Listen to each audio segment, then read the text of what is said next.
Today, we are going to try and replicate the world's oldest known carbonized loaves of bread using emmer wheat and Roman baking techniques from 79 AD. We'll bake in ash-lined ovens and get that satisfying crackle and pop as the steam is released. But what would the people of Pompeii have been eating? We don't know for sure. But archaeologists did find the remains of several bakeries throughout the city, including one in the sewers. That's right. The people of Pompeii were baking bread in the sewers. I'm using my favorite recipe, but you can use any yeasted bread recipe. The only real difference here is that we're using more wheat flour and a little extra salt. I like to roll my dough out into even pieces so that they're easier to work with. The extra dough will act as the glue to keep the ash in place. We'll know it's done when it's hard and crusty.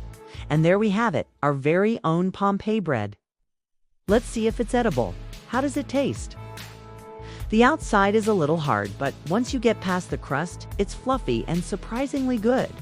Now it's time to bake. We'll put the stones in the oven, and then we'll put the bread in front of the fire.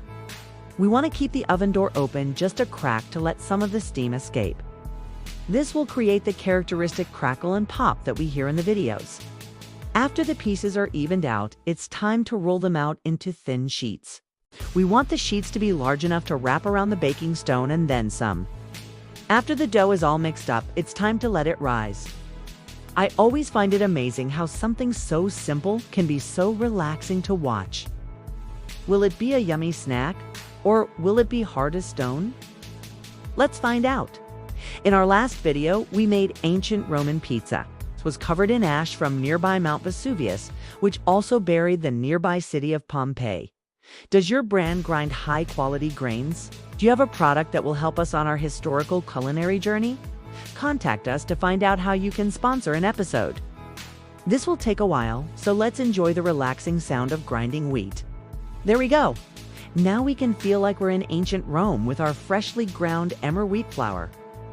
We found these carbonized loaves while excavating the ruins of a public bathroom in Herculaneum, the other famous Roman city destroyed by Vesuvius.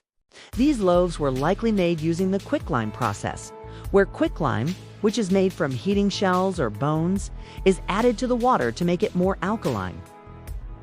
I'm using a mortar and pestle to pulverize some of the ash from my collection. This will make a super fine ash that will stick to the dough and create a really cool effect. Be careful not to breathe this in. This raises the gluten development temperature, allowing the dough to rise in very hot temperatures like the ones inside an ash-lined oven. Our first step is to grind the wheat berries using a hand mill. To make the dough, we're going to mix up a batch of our yeasted bread dough. While the dough is rising, let's take a look at the ash that will be the outside of our bread. Now that the dough has doubled in size, it's time to roll it out. Next, we'll wrap the dough around the baking stone. After 20 minutes, we'll check the bread. I hope you enjoyed this little slice of Roman history, and now, thanks for watching.